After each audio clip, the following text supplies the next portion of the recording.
সেখানে তিনি বলছেন তাকে একটি সিনেমা থেকে অমিতাভ বচ্চন বাদ দিয়েছিল। সিনেমাটির বাংলার নাম অনুসন্ধান এবং হিন্দির নাম বরসাত কি রাত।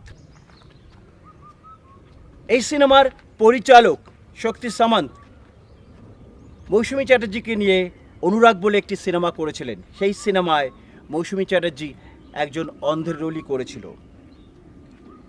এই স্ক্রিপ্ট যখন শক্তি সামন্ত তৈরি করছিলেন তখন মৌসুমী চ্যাটার্জিকে ভেবেই তৈরি করছিলেন, কিন্তু শক্তি সামন্ত বললেন যে তোমার সাথে অমিতাভ বচ্চন করতে চাইছে না এই ছবিটি।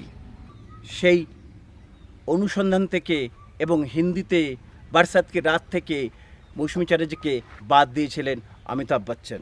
যে হিরোদের সাথে একটু গল্পগুজব করতে হয়, একটু ঘোরাঘুরি করতে হয়, তবে তার সাথে রোল পাওয়া যায়, সেটা তো মৌসুমী চ্যাটার্জি করেন না। এই রকম আরও গল্প পেতে চ্যানেলটিকে লাইক করুন, সাবস্ক্রাইব করুন এবং শেয়ার করুন।